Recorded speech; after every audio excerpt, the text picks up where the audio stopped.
로마서 9장 10절부터 13절까지의 말씀을 통해서 부르심과 택하심에 대해서 함께 나누고자 합니다.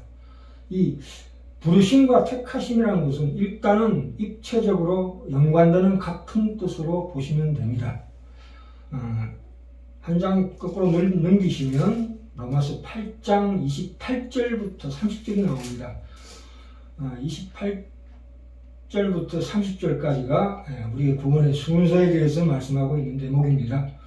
우리가 알거니와 하나님을 사랑하는 자, 곧 그 뜻대로 부르심을 입은 자들에게는 모든 것이 합력하여 선을 이루느니라.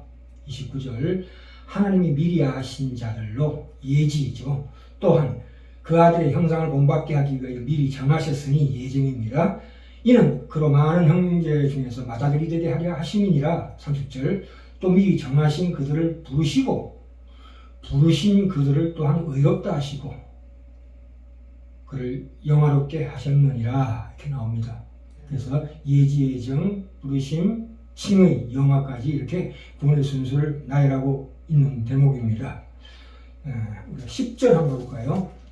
로마서 9장 10절.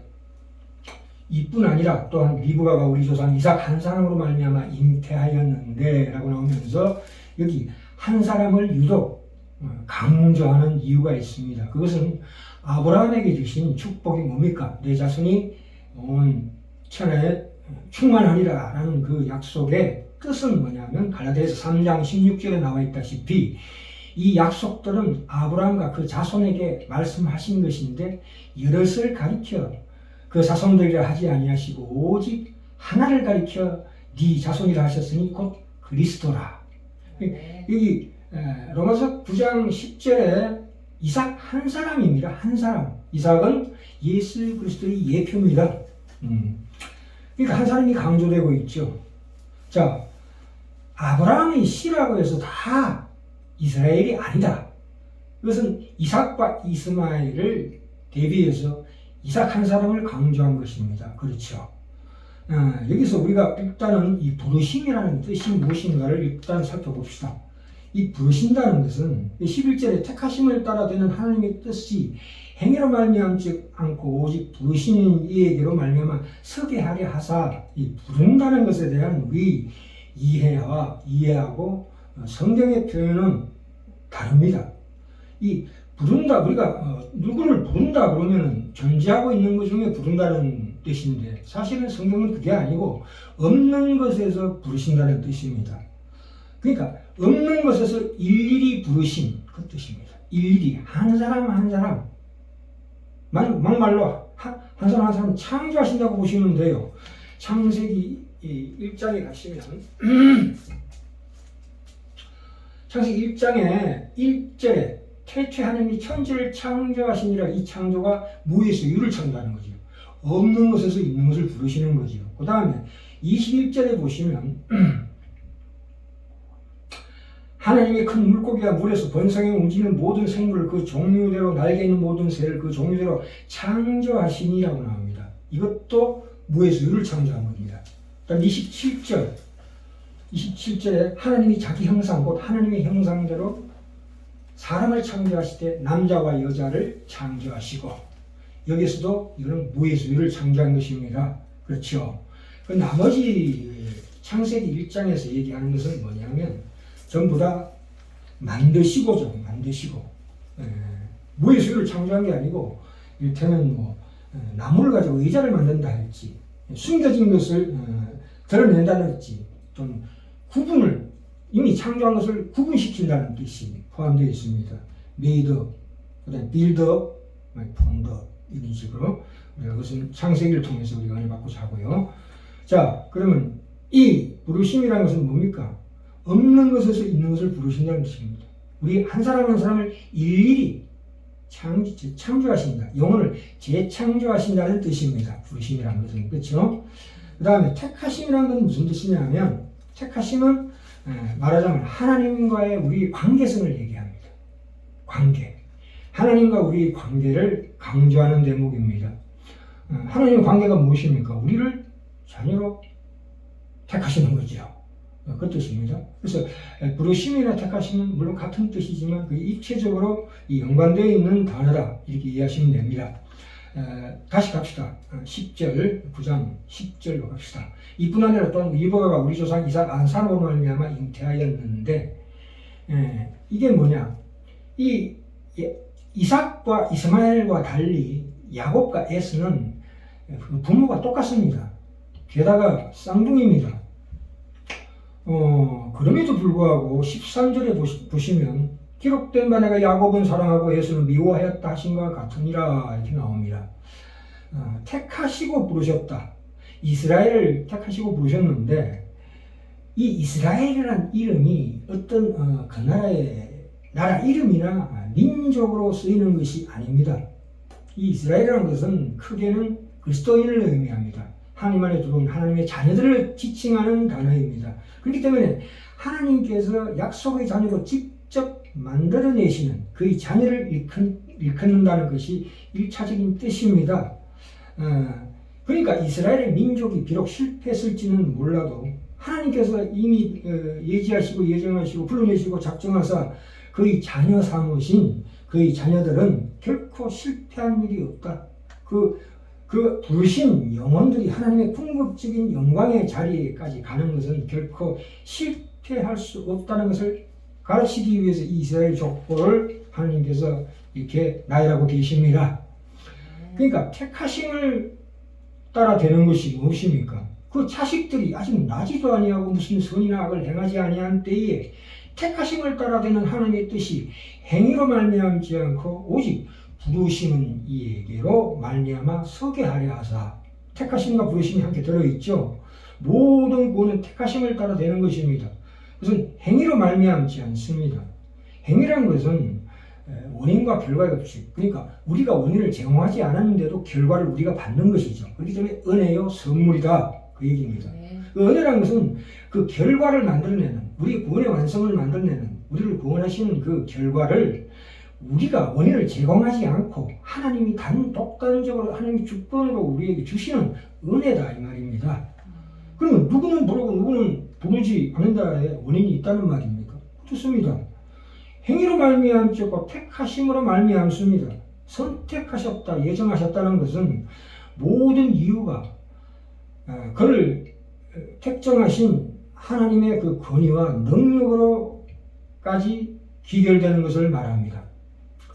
아브라함이 믿음의 조상이라는 것은 아브라함이 믿음을 가진 최초의 인물이라는 뜻이 아닙니다. 하나님이 행위의 법칙이 아닌 은혜의 법칙으로 하나님의 자녀 삼은 공식적인 첫 번째 인물이 아브라함입니다. 그렇기 때문에 아브라함의 인생은 굉장히 중요합니다. 구원이 전적으로 하나님께 달려있다고 성경이 자꾸 얘기하고 있습니다. 인간이 전적으로 타락했다는 것은 도덕적 차원의 얘기가 아닙니다. 도덕적 차원이 뭡니까? 옳고 그름, 선과 악. 그럼 가르는 거죠.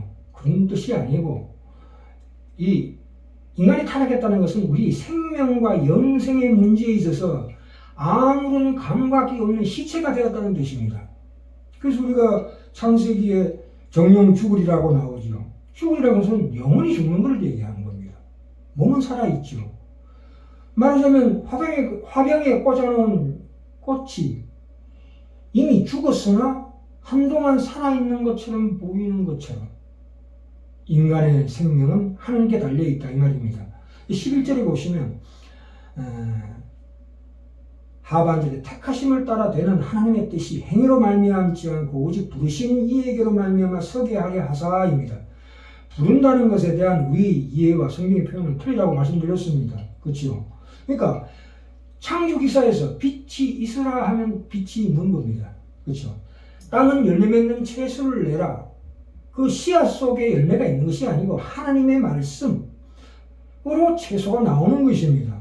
이건 세상적인 철학과 다르지요. 씨가 있어서 씨 속에 그 열매가 있고 꽃이 있는 것이 아니라 하나님이 말씀으로 불러낸 것입니다. 이 때문에 우리를 하나님의 자녀로 삼으신 것은 바로 이러한 과정을 거치는 겁니다. 그죠? 택하심이라는 것은 존재하는 것 중에 고르는 것이 아니라 아까 그 부르심이라는 것은 일일이 무에서 유를 창조하듯이 우리 영혼을 창조하신 거고, 택하심이라는 것은 존재하는 것 중에 고르는 것이 아니라 하나님이 그렇게 정하시는 것입니다. 정하시는데 내가 이런 인물을 이런 하나님이 원하시는 이 작품, 하나님의 자녀의 완성의 길로 가게 하는 사람을 만들어낼 것이다. 만들어 가시는 그 과정, 그러니까 부르심 안에 택하심의 긴 계획이 있습니다. 그렇죠? 시작이 있고 과정이 있고 완성이 있다 이 말입니다. 부르심 안에 택하심이라는 긴 계획이 있는 것을 봅니다. 리브가에게 허락한 아들 중에 하나는 하나님이 뜻을 두지 않는 사람이고, 하나는 하나님의 목적과 사랑을 두신 사람이었다 이렇게 나옵니다. 그죠?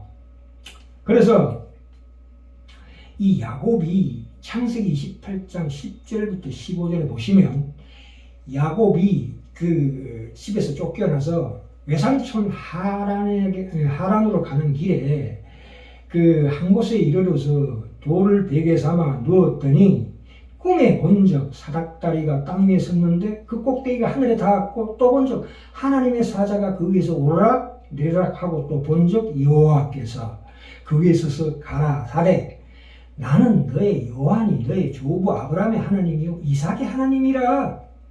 너 누운 땅을 내가 너와 내 자손에게 주리니 내가 너와 항상 함께 있어 네가 어디로 가든지 너를 지키며 너를 이끌어 이 땅으로 돌아오게 할지라. 내가 너에게 허락한 것을 다 이루기까지 너를 떠나지 아니하리라 하신지라. 이렇게 나옵니다. 분명히 하나님은 야곱을 택하셨습니다. 야곱을 만드셨습니다. 우리가 조심스럽게 볼 것은, 하나님께서 야곱을 복중에 지으실 때 완벽하게 지으셔서 태어나자마자 완벽한 인간이 되는 것이 아닙니다. 나이만 먹으면 되게 그렇게 만드신 것이 아니라는 사실입니다. 아까 말씀드렸죠. 부르심 안에 택하심의 그 긴 계획이 있다는 거지요. 그러니까 마침내 영광스러운 자리인 주님 앞에서는 그날까지 하나님이 그를 만드시는 과정이라는 것이 야곱의 생애가 갖는 가장 중요한 메시지가 있다 이 말입니다. 야곱은 하나님이 정하셨기 때문에 하나님이 계획을 갖고 만드는 자입니다. 만들어가는 자입니다. 그렇죠? 하나님께서 그의 생애를 혼자 내버려 두지 않고 있다고 성경은 말하고 있습니다. 그렇죠? 내가 너와 함께 있다. 네가 어디로 가든지 너를 지키고 너를 이끌어 이 땅으로 돌아오게 할지라. 내가 너에게 허락한 것을 다 이루기까지 너를 결코 떠나지 않으리라. 그렇죠? 그래서 야곱은 에서의 생애보다 훨씬 고달픕니다.